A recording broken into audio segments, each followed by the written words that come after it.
Today what we're going to do is we're going to create this special little effect. It's called the cell phone pop-out effect. And that means that we are going to take two separate images, one of a cell phone, and the other one is a picture of a little Lego character in a landscape. And we're going to combine them together to create this. So the first thing we'll do is we'll open up the cell phone pop-out effect. And in addition to some other files, you're going to have a file named cell phone, which we just saw, and Lego Hiker, which we also just saw. And to begin, we're going to open up the cell phone.jpg image. And I want to make sure that it opens up in Photoshop, so I'm not going to double click on it because then it might open up in preview. I'm going to click on the file once to select it, and then I'm going to drag it down to the bottom of the screen and drop it right on top of the Photoshop icon. Now, if Photoshop was already open, then the image would just open up in Photoshop. And if Photoshop isn't open, it will open up and then open up the image. Once Photoshop opens up and you see the image of the cell phone, we're going to go to the Window menu, we're going to go to Workspace, and we're going to make sure that Essentials is selected, and then we're going to reset Essentials. That ensures that all of the different palettes and tools are in the same place on both of our screens. Another thing I'm going to take a moment to do is I'm going to expand this window out so it's taking up more of my screen space, and then I'm going to minimize some of these extra palettes that are open by clicking on the Collapse to Icons button there. And the same thing over here in the Learn area, Collapse to Icons. And now I have more working area available in Photoshop. Our next step is to add the Lego Hiker image into this file. And to do that, we're going to make sure that Photoshop is the active application, and then we're going to go to File, Open. And when the Open dialog box opens up, we're going to click on Desktop.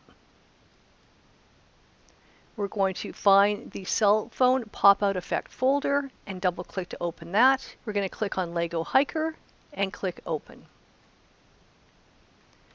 This file's open up in its own window, and we still have our other file open up over. Now that the Lego Hiker image is open, we're going to click on the little tab where you see the name at the top of the window, and we're going to drag it down and over to the right a little bit.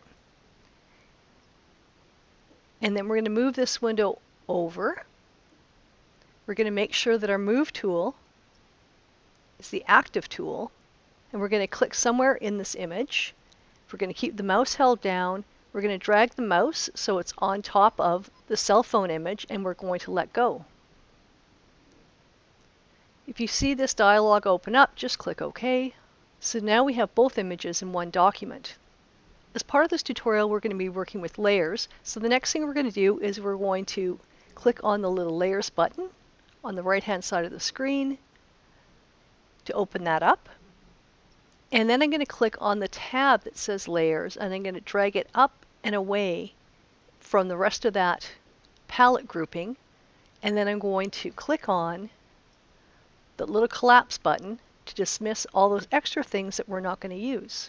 So now we have our Layers panel, and I'm going to take a moment to stretch it out so it's longer. So as we add additional layers and information, we won't have to scroll through this panel to get to the different layers we might want to access. Another thing we want to take care of is naming our layers. So I'm going to double click where it says Layer 1 right on the name Layer 1.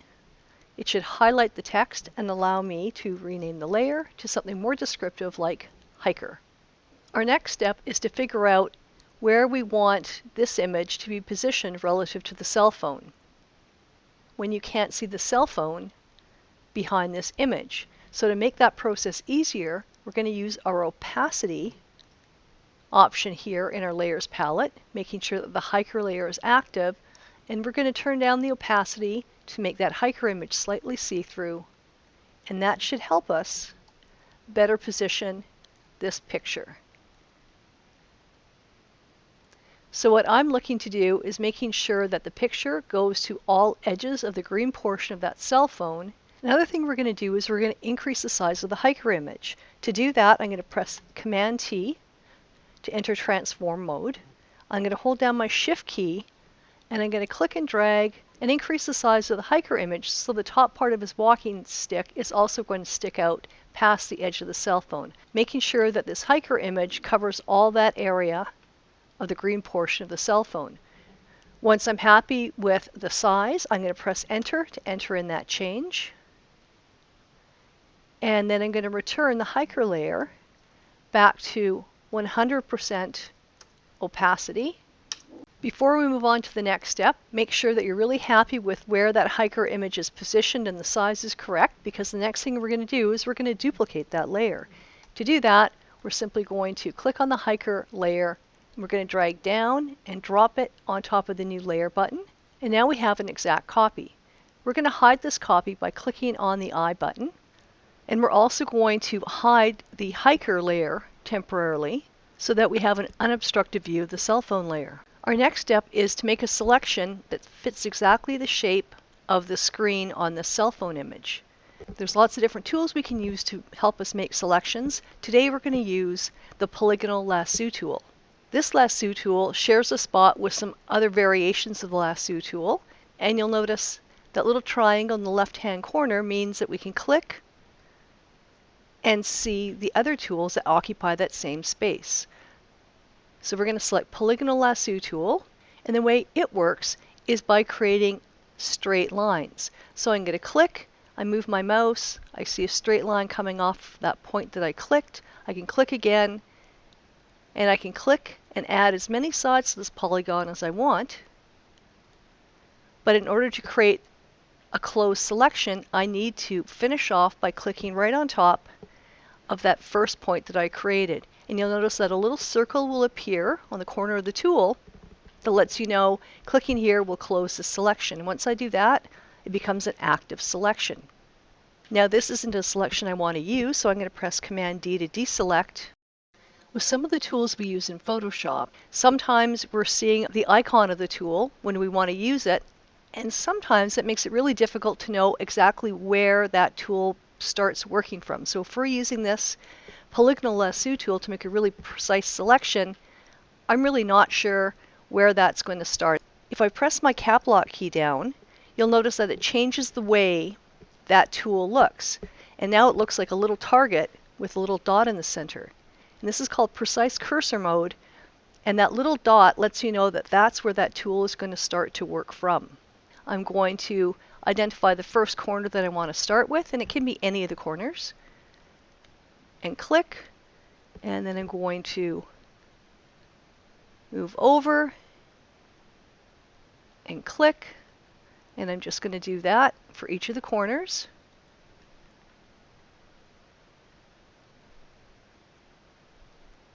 And then I'm going to finish off making the selection by making sure that the last point I click is right on top of where I started, is right on top of that first place where I clicked. And I should know that it's going to close that selection because I'm going to see that little circle appear.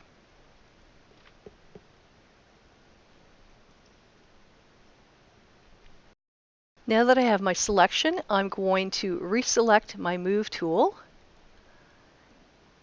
And over in the Layer palette, I'm going to click on the hiker layer, and I'm going to use the selection that represents the shape of the screen that we just created to create a layer mask. So I want to make sure that the hiker layer is active, that it's visible, and then I'm going to go to the Layer menu.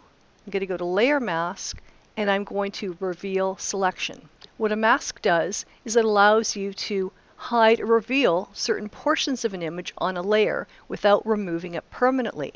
So if we take a look in our Layer palette, you'll see that that layer mask has its own icon to represent it. And you can see the colors are black, and black represents the hidden part, and white represents the visible part. We're going to hide that hiker layer with its layer mask temporarily, and then we're going to click on Hiker Copy and make it visible again. And we're going to create a mask to apply to this layer as well, but we're going to use a different selection technique to do it. You'll find the Quick Selection tool just beneath the Polygonal Lasso tool that we just used, and it also shares a spot with another tool, the Magic Wand tool. So if you don't see it immediately, you're going to click and hold on Magic Wand and then select Quick Selection. Now the way the Quick Selection tool works is it automatically detects where there are lines or differences in an image. So sometimes this tool doesn't work very well if there isn't a really clear delineation between one object and another. But in creating this tutorial, I made sure I chose images that were easy to work with using this tool. So I'm currently in precise cursor mode still, so I'm going to press my cap lock key to toggle out of that precise cursor mode. And you'll notice that this direct selection tool now has this circular element to identify it. And if you take a look at the icon, notice that it has a brush shape as part of it. So this means that we can control the size of the brush. And this is really helpful if you're trying to select areas that are quite small and you don't want to accidentally selecting more than what you want. So if we look at the top of the Photoshop window here, notice that this icon, we can click on it and then we can change the size. So I'm going to trim this down to 10 pixels, and of course I can change the size of this tool at any time as I'm working. So I could start off a little larger and then make it smaller if I need to get into some more detailed areas. So I'm going to zoom in on my image, and our goal here is to select the top portion of the hiker. We don't have to worry too much about the bottom portion, and in a moment you'll understand why. Now if you do accidentally select something that you didn't want to, you don't have to start all over again. I'm going to intentionally select some of this green between the backpack and the walking stick. And to remove that from this existing selection, I can simply hold my Option key down and I keep it held down, and you'll notice that a little minus sign appears. And that means I can remove things from a selection. And then I can let go of my Option key and then continue to refine my selection. As long as the top portion of the area that includes the top of his head and the walking stick are selected, that's all we need. And now we're going to go ahead and apply a layer mask to our hiker copy, so make sure that it is active. We're going to go to Layer, Layer Mask, Reveal Selection. When you do that, you might realize that that selection that you just created wasn't quite as clean as you wanted. But that's the beauty of working with layer masks. We can go ahead and edit it and fine-tune it. And that's what we're going to do right now. I'm going to make sure that the mask is active. So the hiker layer is active, but I need to make sure the mask is active. And I'll know that because there's these little corner icons that let me know it's active. Now a layer mask is black and white, and we know that black hides and white reveals. So when we edit a layer mask, we paint with black or white to refine the mask. We're going to switch to our paintbrush tool, and we're going to make sure that we've got black and white as our foreground and background colors. Now if your background and foreground colors aren't black and white, you can press D on the keyboard to return these color swatches to those default colors. And another bonus trick is that if I want to switch from white to black as the foreground color and vice versa, I can just press X on my keyboard to switch between them. I'm going to select my paintbrush tool. I'm going to right click in order to quickly access that brush size area. And I'm going to make the size of this much smaller. 9 pixels sounds pretty good. And I'm going to change my hardness to about 85. Once I've done that, I can zoom in, make sure that your layer mask is active. And I want to erase this green, so I want to make sure that black is the top color. So I'm just going to press X on my keyboard to put black on top. And then I'm going to just click here and there.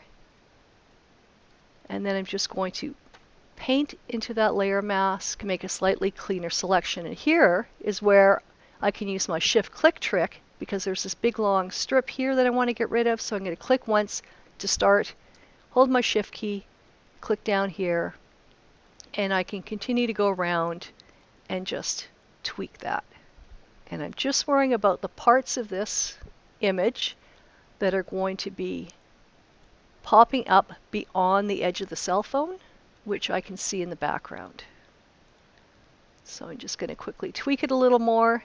And as you're working with painting onto your layer mask, you might accidentally hide too much. So to undo that, we can simply switch our foreground and background colors. I'm going to press X on the keyboard, and when I paint with white, I can unerase the areas that I got rid of. Pressing X, I'm back into painting with black. So layer masks are a really versatile way to be able to create selections and be able to go in and modify them later on.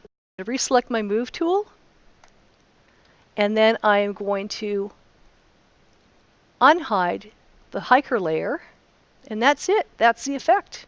There's lots of tutorials on the internet that will create a very similar result, but perhaps use different selection techniques and add a few extra steps. But this is a really basic introduction to creating these sorts of illusions. And we're done.